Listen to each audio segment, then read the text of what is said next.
Olá, sejam bem-vindos a mais um estudo no Evangelho de Mateus. Vamos dar continuidade, então, no capítulo de número 13, a partir do versículo 44. Falta aqui algumas parábolas, né? E a gente vai dar continuidade no estudo delas. A partir do versículo 44, o Senhor Jesus ele vai contar uma nova parábola, uma parábola que ele não vai dar explicações dela, igual ele fez com a parábola do semeador e com a parábola do joio e do trigo. Então vamos ler, versículo 44, ele vai dizer que o reino dos céus é como um tesouro escondido no campo. Certo homem, tendo-o encontrado, escondeu de novo, e então, cheio de alegria, foi, vendeu tudo que tinha e comprou aquele campo. Versículo 45, ele vai falar uma outra parábola. Veja o que diz: o reino dos céus também é como um negociante que procura pérolas preciosas. Encontrando uma pérola de grande valor, foi, vendeu tudo que tinha e a comprou. Aqui a gente tem duas parábolas: a parábola do tesouro escondido e a parábola da pérola de grande valor. Como eu disse, essa parábola ela não tem uma explicação direta de Jesus. Isso porque os discípulos não tiveram dúvidas sobre o significado dessa parábola. Só que para nós hoje, que lemos o capítulo 13 de Mateus, essas são as parábolas que nos causam mais dúvidas, junto com a parábola também do grão de mostarda e do fermento, mas essas daqui geram mais dúvidas ainda, justamente porque não houve, da parte de Jesus, uma explicação delas, como houve com outras parábolas. Então, surgem duas interpretações possíveis em relação a essa parábola.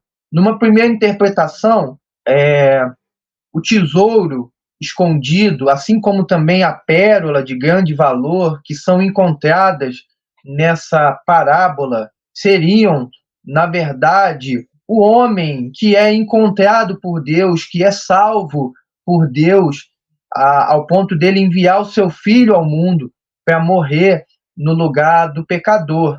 E no caso, a pessoa que vai e vende tudo que tem seria uma representação de Deus, que amou tanto que considerou o pecador como uma joia preciosa ao ponto de fazer o que fosse necessário para salvar o pecador. E, de fato, Deus fez isso na pessoa do seu Filho Jesus Cristo, e essa é a mensagem do Evangelho, a mensagem do Deus que enviou o seu Filho para nos dar a salvação. No entanto, existe uma outra interpretação também, onde se inverte os significados, basicamente.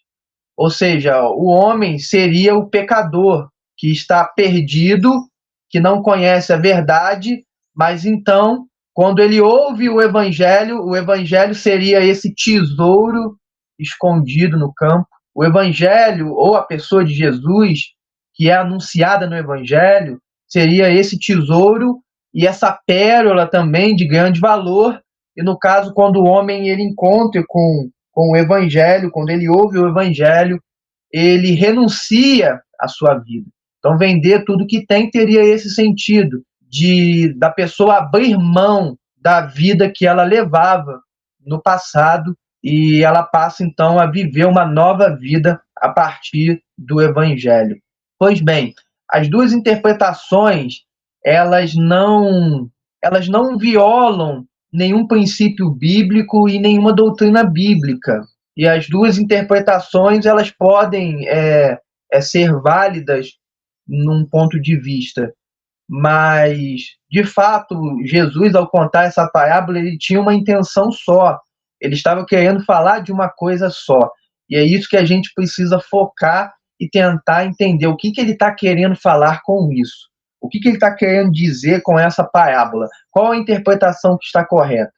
Pois bem, eu respeito profundamente aqueles irmãos que possam pensar diferente, até porque essa é uma parábola que acaba dando ensejo, acaba dando essa brecha para que haja essas duas interpretações, mas eu tendo a pensar que a joia preciosa é o Evangelho, é a salvação, é o Cristo que veio a esse mundo. E eu penso dessa maneira porque quando a gente analisa as parábolas que estão aqui no capítulo 13, a gente precisa entender que existe uma conexão entre elas. São 8 parábolas que nós temos no capítulo 13 do Evangelho de Mateus, e cada uma dessas parábolas, elas fazem paralelo uma com a outra. Na verdade, essas parábolas, essas 8 parábolas, elas, 4 delas são gêmeas uma da outra. E eu vou mostrar isso para vocês aqui nesse estudo. Veja, por exemplo, a parábola que a gente acabou de ler do tesouro escondido, ela é gêmea, ou ela faz paralelo com a parábola da pérola de grande valor. A parábola do joio e do trigo, ela é gêmea da parábola da rede, que a gente vai ler daqui a pouco, que pega os peixes e separa os peixes bons dos peixes maus. E se você observar, a parábola do grão de mostarda, ela é gêmea da parábola do fermento. E, por fim, a parábola do semeador, ela é gêmea da parábola do homem que guarda em seu tesouro coisas novas e coisas velhas. Porque, assim como na parábola do semeador, a boa terra, ela retém a semente, produz frutos, assim também o homem que guarda em seu tesouro as coisas velhas, as coisas novas, ele retém também essas coisas, ele protege essas coisas, ele não despreza nem as coisas velhas e nem as coisas novas, as quais iremos explicar daqui a pouquinho nesse estudo. Mas então, olhando dessa forma, eu vejo que tanto a parábola do tesouro escondido como a parábola da pérola de grande valor, elas fazem um paralelo entre si. Não entre as outras parábolas, ainda que alguns vão dizer que não, vão dizer, não, mas na parábola da rede, quem é que pega os peixes? Na parábola do joio e do trigo, quem é que recolhe o trigo? É Deus, através dos anjos. Então aqui o homem tem que ser Deus, que pega para si mesmo o tesouro valioso. Mas, na verdade, a parábola do tesouro e da pérola, elas fazem paralelo entre elas. São gêmeas entre elas, e não entre as outras que estão aqui mencionadas. Agora, a partir do versículo 47, a gente tem uma nova parábola, onde ele vai dizer: o reino dos céus é ainda como uma rede que é lançada no mar e apanha toda sorte de peixes. Quando está cheia, os pescadores a puxam para a praia e então se assentam e juntam os peixes bons em cestos, mas jogam fora os ruins. Assim acontecerá no fim desta era.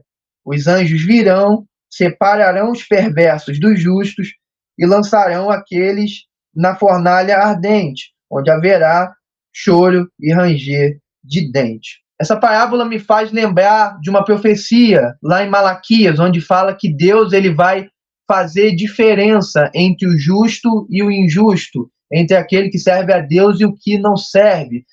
Isso porque nos dias atuais nós vemos tanto pessoas que servem a Deus com temor, pessoas que não conhecem a Deus e desprezam a Deus. Tanto uma como a outra podem ser beneficiadas nesse mundo e podem também sofrer nesse mundo.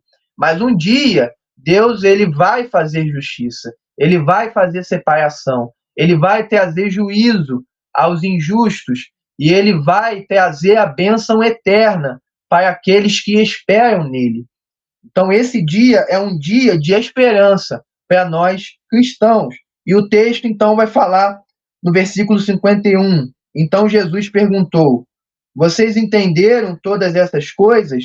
Sim, responderam eles.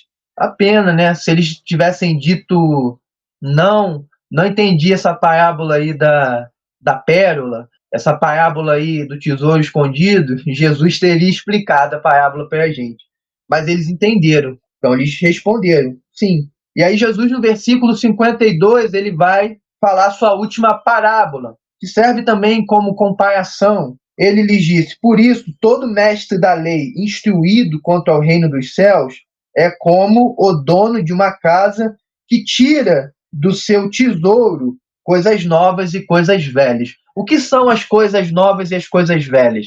Bom, pelo que indica aqui o texto bíblico, e tirando por base o próprio Evangelho de Mateus, que cita muito o Antigo Testamento, e muito provavelmente Mateus faz isso porque ele está escrevendo para um público judeu. Então, quando ele fala de coisas novas, ele está se referindo aos ensinos de Jesus e dos apóstolos, consequentemente, que vão dar continuidade ensinando o Evangelho e as doutrinas da palavra de Deus. Então, as coisas novas são as verdades bíblicas que atualmente nós temos no Novo Testamento. Já as coisas velhas seriam aquilo que Deus já falou e se encontra registrado no Antigo Testamento. Então, falando para nós hoje, para o nosso contexto, as coisas velhas seria aqui uma representação do Antigo Testamento e as coisas novas, uma representação do Novo Testamento.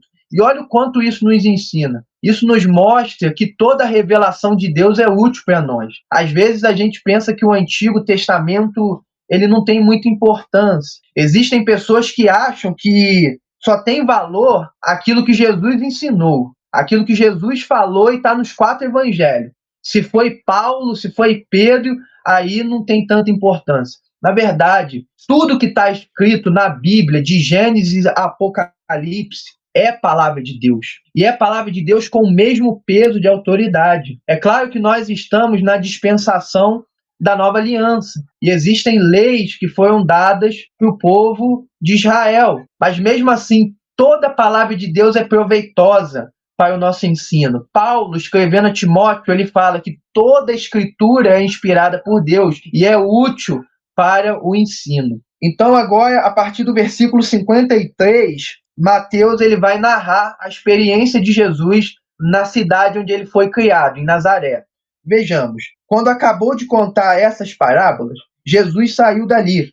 Chegando à sua cidade, começou a ensinar o povo na sinagoga. Todos ficaram admirados e perguntavam: de onde lhe vem esta sabedoria e estes poderes milagrosos? Não é este o filho do carpinteiro? O nome de sua mãe não é Maria? E não são seus irmãos Tiago, José, Simão e Judas? Não estão conosco todas as suas irmãs? De onde, pois, ele obteve todas essas coisas? E ficavam escandalizados por causa dele. Mas Jesus lhe disse: só em sua própria terra e em sua própria casa é que um profeta não tem honra. Veja o que diz aqui no versículo 54. Todos ficaram admirados. Agora, compare isso com o versículo 57. E ficavam escandalizados.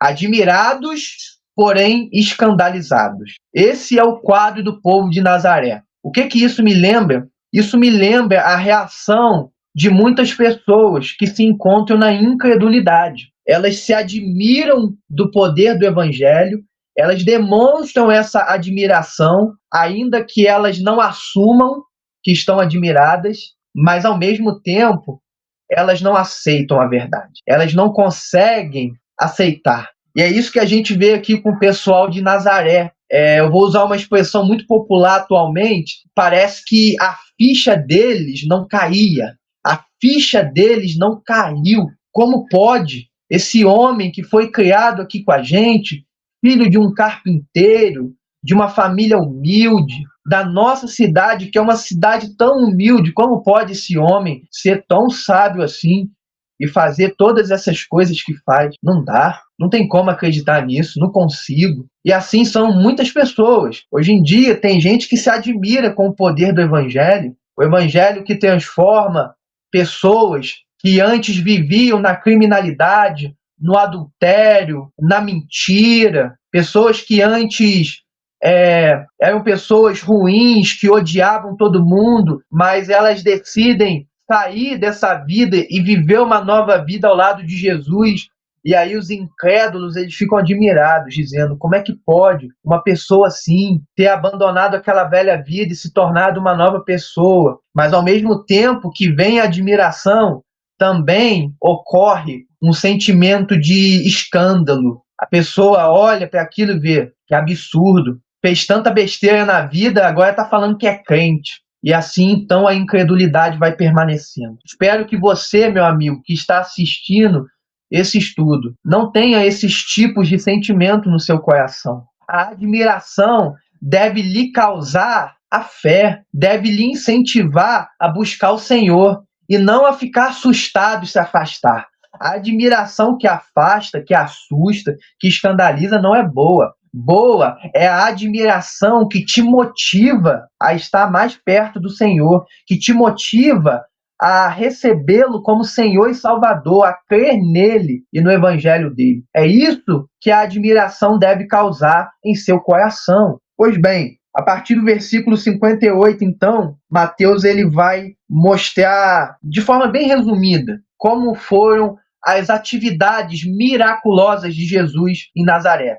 Mateus ele tem ressaltado bastante os sinais, os milagres e curas que Jesus tem feito. Mas aqui no versículo 58 acontece algo inusitado. Jesus passou por um lugar e não fez muitos milagres naquele lugar. Versículo 58. E não realizou muitos milagres ali, por causa da incredulidade deles. Bom, é verdade que a incredulidade ela nos impede, muitas das vezes, de sermos abençoados por Deus. Até mesmo Tiago, na sua carta, ele fala que a gente deve pedir sabedoria a Deus, mas devemos pedir com fé, porque se não pedirmos com fé, não recebemos. Mas a gente precisa reconhecer que esse texto não é uma regra única e exclusiva na Bíblia. É um equívoco utilizar esse versículo para dizer que Deus ele só vai abençoar uma pessoa se ela tiver fé.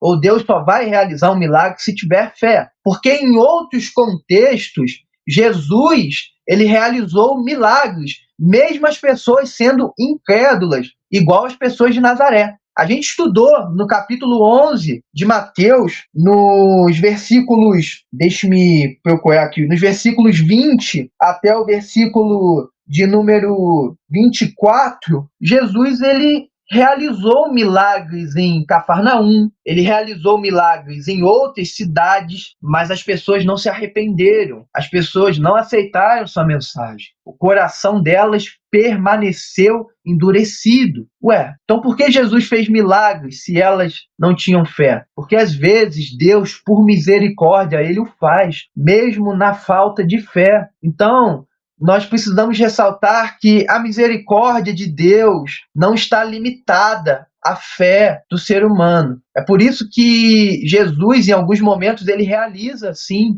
curas nos evangelhos com pessoas que não criam. Por exemplo, o paralítico no tanque de Betesda, ele não cria. A sua fé estava no tanque, não em Jesus. Mas Jesus levantou ele, mesmo que ele estivesse aguardando uma cura daquele tanque de Betesda. Quem foi lá e curou ele foi Jesus. Também é preciso considerar que a fé não é um imã poderoso que vai obrigar Deus, que vai puxar as bênçãos de Deus à força. Também não é assim. Nós precisamos ressaltar a soberania de Deus. Deus ele sempre vai abençoar de acordo com a vontade dele, de acordo com os propósitos dele. A verdadeira essência da fé não é aquela que diz, olha, eu creio que vai acontecer, então vai acontecer. Não. A verdadeira fé não diz isso. A verdadeira fé diz, eu confio que Deus pode fazer. Mas se Deus não quiser fazer, ainda assim, eu continuo confiando nele. Eu continuo crendo nele, na palavra dele. Essa é a verdadeira essência da fé. Saber que todas as coisas cooperam para o bem daqueles que amam a Deus, daqueles que são chamados segundo o seu propósito. Independente do que aconteça, se vai haver um milagre ou não, o importante é confiar no Senhor, porque Ele faz tudo certo, tudo direito. Que Deus abençoe a sua vida, que essas palavras possam estar presentes sempre no seu coração. Amém.